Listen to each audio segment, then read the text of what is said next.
Hello everyone, welcome to the commerce achiever platform. आज के session से इकोनॉमिक्स का एक और इम्पॉर्टेंट टॉपिक हम कवर अप करने जा रहे हैं। नेम है consumer equilibrium under IC approach, यानी इंडिफरेंस कर्व अप्रोच। तो हमने ऑलरेडी कंज्यूमर इक्विलिब्रियम को सेपरेटली डिस्कस कर लिया, इंडिफरेंस कर्व अप्रोच होता क्या है इसको भी सेपरेटली डिस्कस कर लिया है। लेकिन आज के सेशन में इन दोनों के कॉम्बिनेशन, यानी कंज्यूमर को अगर इक्विलिब्रियम पे आना है तो वो इनडिफरेंस कर्व के अप्रोच के मदद से हम कैसे पहुंच सकते हैं, ये आपकी नॉलेज के लिए, आपकी जनरल लाइफ के लिए भी काफी इंपॉर्टेंट अप्रोच रहेगा। तो चलिए डिस्कस करते हैं। ये हमारा कंटेंट हिंदी इंग्लिश दोनों ही मोड में कवर अप होने वाला है, ठीक है। और इस सेशन को स्टार्ट करने से पहले आई बिलीव आपको इनडिफरेंस कर्व क्या होता है उसके बारे में एक ब्रीफ बेसिक आइडिया हो, बजट लाइन क्या होता है और एमआरएस क्या होता है, मार्जिनल रेट ऑफ सब्सटीट्यूशन, इसके बारे में एक बेसिक आइडिया हो। अगर आपको ये आइडियाज नहीं है, नॉट टू वरी, ये ऑलरेडी टॉपिक्स कवर अप हो चुके हैं। आपको लिंक शेयर कर दिया जाएगा टॉप राइट और आप उसे रेफर कर सकते हैं। तो आज के सेशन में हम डिस्कस करने वाले हैं कंज्यूमर इक्विलिब्रियम क्या होता है, उसके रिस्पेक्टिव एग्जाम्पशंस हैं, बेसिक एग्जाम्पल हैं और रिलेशनशिप डिस्कस करेंगे एमआरएस और प्राइस के बीच में कि ये कैसे मदद करेगा इक्विलिब्रियम अटेन करने में, ठीक है। तो कंज्यूमर इक्विलिब्रियम अगर हम आईसी कर्व को देखें तो डायरेक्ट मैं आपको कर्व की ओर लेके जा रही हूँ ताकि मैं आपको अच्छे से कनेक्ट कर सकूँ इस कॉन्सेप्ट के बीच में। तो आप एक ही देख रहे हैं, आपको रिकॉल हो रहा हो इनडिफरेंस कर्व हमारा क्या होता है। तो जहां पे हमने देखा कि हायर जो आईसी कर्व यानी इनडिफरेंस कर्व आपको दिख रहा है, वो कंज्यूमर को हमेशा हायर इंडिफरेंस कर्व यानी हायर सेटिस्फैक्शन प्रोवाइड कर रहा है किसी भी कंज्यूमर को as compared to the lower one. अगर आप हमारे इस इमेज में देखें तो जो इंडिफरेंस कर्व 5 है वो ज्यादा सेटिस्फैक्शन यानी फुलर सेटिस्फैक्शन प्रोवाइड कर रहा है किसी भी कॉम्बिनेशन ऑफ गुड से कंज्यूमर को एज कंपेयर टू दी 4 का as compared to the 3 and 3 का as compared to the 2 and 2 का एज कंपेयर टू दी 1, यानी लोएस्ट सेटिस्फैक्शन मिल रहा है आईसी 1 से और हाईएस्ट सेटिस्फैक्शन मिल रहा है आईसी 5 से। क्लियर?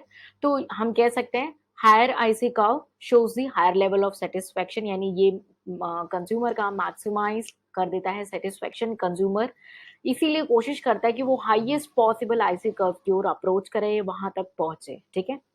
और इसी वजह से वो उसका ऑब्जेक्टिव क्या हो जाता है कि वो ऐसे पॉसिबल कॉम्बिनेशन ऑफ गुड्स को बाय करे जिससे उसे हायर लेवल ऑफ सेटिस्फेक्शन मिले, मगर अपने जेब को ध्यान रखते हुए। यस, आप उतना ही खर्च कर सकते हैं, उतना ही अपने ऊपर एक्सपेंस कर सकते हैं जो कि आपके वॉलेट में है। यानी इस कॉन्सेप्ट को इकोनॉमिक्स में हमने डिस्कस किया था बजट लाइन और प्राइस लाइन के नेम से, जहाँ पे हमने कहा था कि भाई जितना बजट है आप उन्हीं के अंदर अपने कॉम्बिनेशन ऑफ गुड्स को बाय कर सकते हैं, यानी आप अपने पॉकेट को उतना ही खर्च कर सकते हैं जितना आपका मैक्सिमम बजट है। क्लियर है? तो आप उतनी ही शॉपिंग करेंगे जितना आपके पास बजट है। तो ये जो बाइंग का क्वांटिटी का कॉम्बिनेशन डिसाइड होगा ताकि कंज्यूमर को हायर सेटिस्फेक्शन मिल सके, वो कहाँ तक होगा? बजट लाइन तक, यानी प्राइस लाइन तक। यानी कंज्यूमर कब इक्विलिब्रियम होगा? जब तक विद इन बजट में उसे सबसे ज्यादा सेटिस्फेक्शन मिल रहा है किसी भी पॉसिबल कॉम्बिनेशन ऑफ गुड्स से, ठीक है। तो इस सेशन को और डिटेल में डिस्कस करने के लिए मैंने आपको ब्रीफ पिक्चर क्रिएट कर दी। I believe I am not in hurry, और काफी आराम से आपको समझाने की कोशिश किया मैंने कि कैसे आईसी कर्व और क्यों बजट में रहते हुए ही आप अपने आप को मैक्सिमम सेटिस्फेक्शन दे सकते हैं with the concept of consumer equilibrium through IC curve, right. इस कॉन्सेप्ट को समझने के लिए कुछ एजम्पशंस हमें ध्यान में रखने पड़ेंगे। एजम्पशंस यानी कुछ ऐसी चीजें जो ऑलरेडी फिक्स्ड है, यानी कंज्यूमर के पास जो है एक इंडिफरेंस मैप है जो कि दिखा रहा है उसका प्रेफरेंस कि उसे कौन से combination of the goods by करने हैं, गुड एक्स और वाई के बीच में और मे बी ए और बी के बीच में, ठीक है। कंज्यूमर की जो इनकम है वो फिक्स्ड है, जो उसे पूरी की पूरी खर्च करनी है दो गुड्स के परचेज में, उसके कॉम्बिनेशन ऑफ द गुड्स के परचेज में, ठीक है। तो इनकम उसकी चेंज नहीं हो रही, इनकम उसकी फिक्स्ड है, स्टैटिक है, कांस्टेंट है, ठीक है। और जो तीसरा और आखिरी एजम्पशन इस कॉन्सेप्ट को समझने के लिए कि जो प्राइस है ना, जो भी गुड्स के एक्स एंड वाई वो गिवन है और आपको मानने पड़ेंगे। आप ये सोचते हो कि आप प्राइस वेरी कर सकते हो, ऐसा नहीं है। प्राइस गिवन होंगे इस केस में और वो कांस्टेंट भी होंगे, तो उसके अकॉर्डिंग कंज्यूमर को अपने बजट के बीच में डिसाइड करना होगा कि उसे कौन से बेस्ट कॉम्बिनेशन चूज करने हैं। क्लियर? तो हमने बेसिक आइडिया ले लिया हमारे एजम्पशन में। तो आप हमारा अब ये डायग्राम फिर से रिकनेक्ट कर सकते हैं, जहाँ पे आप देख सकते हैं हमारा ये जो डायग्राम है, ये यहाँ पे एक आपको प्राइस लाइन दिख रही है, ठीक है। ये एक लाइन दिख रही है आपको जहाँ पे हम कह सकते हैं वाई एल, ठीक है, या आर एल करके ये एक लाइन दिख रही है जहाँ पे आपको डिफरेंट कंज्यूमर इक्विलिब्रियम की सिचुएशन दिख रही है, R S Q I believe आपको ये लाइन्स दिख रही हो, RSQTH जो है ये आपको डिफरेंट पॉइंट्स नजर आ रहे हैं हमारे L लाइन पे, क्लियर है। तो ये सारे क्या है, ये सारे हर वो पॉसिबल कॉम्बिनेशन है जो कि बजट लाइन पे जो है एक कंज्यूमर अप्रोच कर रहा है और इस PL प्राइस लाइन पे फॉल करके जो है उसे अटेन हो रहा है पॉइंट।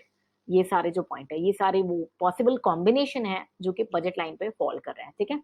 अब कंज्यूमर को अगर अपने सेटिस्फेक्शन को बढ़ाना है तो वो क्या करेगा, जितना दूर आईसी कर्व लेगा उसे उतना ही मैक्सिमम सेटिस्फेक्शन मिलने वाला है। बट वो फोर्स्ड है, उसके पास एक रिस्ट्रिक्शन है, क्या वो है बजट लाइन, ठीक है। तो गिवन जो प्राइस लाइन है वो उसकी रिस्ट्रिक्शन है, फिर भी उस रिस्ट्रिक्टेड में रहते हुए उसे अपनी पॉसिबल कॉम्बिनेशन को इतना बढ़ा लेना है ताकि उसे मैक्सिमम सेटिस्फेक्शन मिले। यानी आपके जेब में अगर 100 रुपए हैं तो उस जेब में जो 100 रुपए है ना उसका आपको मैक्सिमम सेटिस्फेक्शन गेन करना है, ठीक है।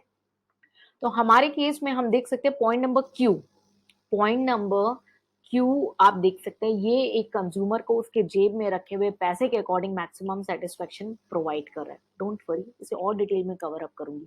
क्यू पॉइंट कैसे हुआ मैक्सिमम सेटिस्फेक्शन के बाद, अगर अब आप देखें एल हमारा बजट लाइन था, यानी हमारे जेब में इतने पैसे हैं, और आपने डिफरेंट आईसी 1 से लेके 5 तक आपने आईसी कर्व्स देखे, लेकिन क्यू एक ऐसा कर्व है जो हमारा मैक्सिमम लेवल पे हमारे विद इन बजट में हमें मैक्सिमम सेटिस्फेक्शन प्रोवाइड कर रहा है। तो ये मैक्सिमम सेटिस्फेक्शन का पॉइंट है जहां पे कंज्यूमर जो है फर्देस्ट आईसी कर्व पे पहुंच सक रहा है लेकिन अपने बजट को ध्यान में रखते हुए, ठीक है।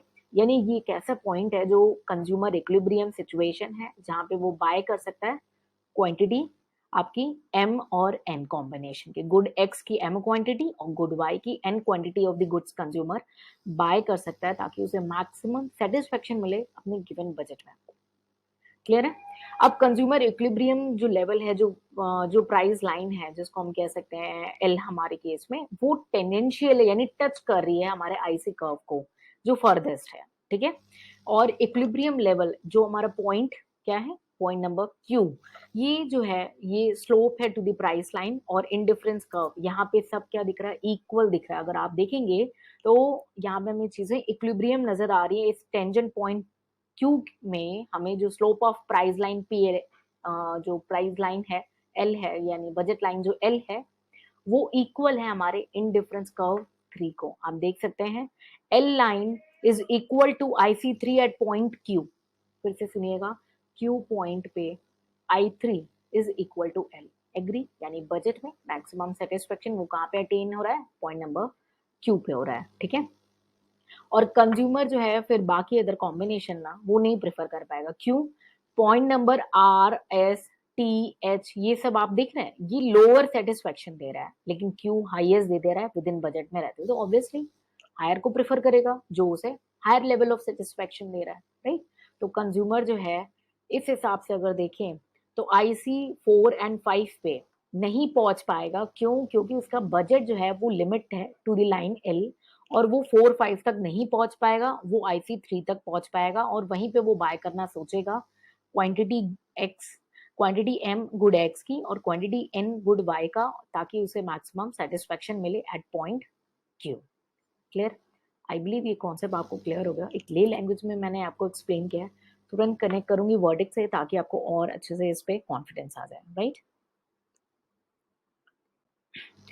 सो higher IC curve shows a higher level of satisfaction than the lower one। तो हमने ऑलरेडी डिस्कस किया, जो हायर कर्व होगा वो हायर सेटिस्फेक्शन देगा। So the maximize his satisfaction, a consumer will try to reach the highest possible IC curve। यानी अपने satisfaction level को मैक्सिमाइज करने के लिए कंज्यूमर की कोशिश रहेगी कि वो हाईएस्ट पॉसिबल IC कर्व तक पहुंचे। However, his objective of buying the higher quantities of goods and obtaining the higher satisfaction is restricted by the budget line or the price line। यानी कि कंज्यूमर बाय तो बहुत अच्छी चीजें करना चाहता है, बहुत ज्यादा चीजें करना चाहता है, बट वो रिस्ट्रिक्टेड है अपने बजट से, अपने प्राइस लाइन से। क्या, a consumer is in equilibrium when he or she drives the maximum possible satisfaction of the goods and is in no position to rearrange his purchase of the goods। यानी हमारे Q point पे उसे maximum satisfaction मिल जा रहा है और consumer एक equilibrium stage पे पहुंच जा रहा है।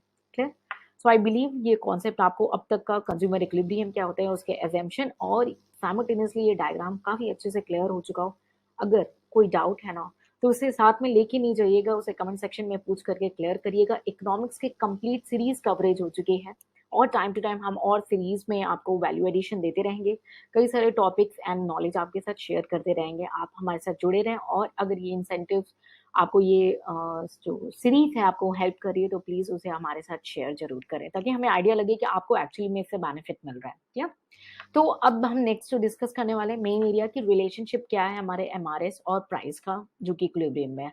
तो इक्विलिब्रियम लेवल जो कि टेंजेंट पॉइंट सी है या हमारे केस में क्यू पॉइंट है, then to the price line and indifference curve 3 ये इक्वल है, ये हमने ऑलरेडी डिस्कस किया ये रिलेशनशिप। दूसरा जो स्लोप लाइन है प्राइस, मैं आपको डायग्राम के थ्रू पहले कनेक्ट कर देती हूँ, ठीक है। तो इक्विलिब्रियम लेवल जो है हमें वो दिख रहा है कहाँ पे, IC3 और हमारे लाइन के पे, ये इक्विलिब्रियम लेवल दिख गया पहला रिलेशनशिप। दूसरा रिलेशनशिप हमें क्या देखा कि जो प्राइस लाइन है हमारा L वो क्या इंडिकेट कर रहा है, वो इंडिकेट कर रहा है भाई अब हम रेडी हैं, दो गुड्स के कॉम्बिनेशन को मैंने डिसाइड कर दिया इस पर्टिकुलर प्राइस पे, यानी price of X by price of Y आपने दोनों गुड्स का डिसाइड कर लिया। क्लियर। तीसरा जो रिलेशनशिप हमें नजर आ रहा है वो ये दिखा रहा है, जो स्लोप है इंडिफरेंस कर्व का वो क्या है दिखा रहा है, इंडिकेट कर रहा है एमआरएस यानी मार्जिनल रेट ऑफ सब्स्टिट्यूशन। अब यही अगर आपको क्लियर नहीं है ना एमआरएस क्या होता है उसकी लिंक मैं शेयर कर दूंगी, आप उसे देख लीजिए, क्योंकि जब भी कोई कॉन्सेप्ट अंडरस्टैंड करो उसे होलिस्टिकली समझना है और एक ही बार में समझ के उस पर कॉन्फिडेंस गेन कर लेनी है और उसे फिर रिवाइज करना है विद इन 24 आवर्स। देखिएगा ये परमानेंटली आपके साथ ट्रेवल करेगा आपकी लाइफ में, ये कंटेंट ये नॉलेज कभी वैनिश नहीं होता, हमेशा वैल्यू एडिशन क्रिएट कर सकता है। ठीक है, तो ये जो स्लोप है इंडिफरेंस कर्व का वो मार्जिनल रेट ऑफ सब्स्टिट्यूशन दिखाता है एक्स फॉर वाई के लिए, जिसको हम बोलेंगे MUX बाई MUY। ठीक है, और इक्विलिब्रियम अटेन हो जाता है जहां पे हमारी marginal utility of X by Y is equal to the price of X by Y. ठीक है, तो ये हमने डायग्राम में भी देखा और ये सेम रिलेशनशिप आपको 4 पार्ट्स में डिवाइडेड हुए यहाँ पे कंटेंट में है। एक बार क्विकली रीड कर लेती हूँ ताकि आपको वैल्यू एडिशन हो जाए।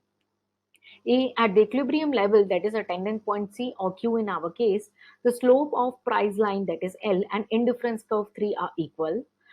Second, slope of price line indicate the ratio between the price of two good. तो slope है वो क्या indicate कर रहा है, price of two good PX by PY. Marginal utility of X by marginal utility of Y, that means the slope of indifference curve indicate क्या कर रहा है, marginal rate of substitution of X for Y यानी MUX by MUY। ठीक है, ये eliminate कर दीजिएगा, C पॉइंट डबल मेंशन हो गया। और hence to achieve the equilibrium अगर अटेन करना है तो MRS क्या हो जाएगा, marginal utility of X by marginal utility of Y is equal to price of X by price of Y। इसको रटिएगा नहीं, आपने अगर एमआरएस का कॉन्सेप्ट ऑलरेडी कवर अप किया, ये चीजें आपको क्लियर हो रही है, अगर नहीं किया तो आप रट रहे हैं, आप इसे रटेंगे नहीं, इसे अंडरस्टैंड करेंगे, कॉन्सेप्चुअल अंडरस्टैंडिंग अपनी स्ट्रॉन्ग करेंगे।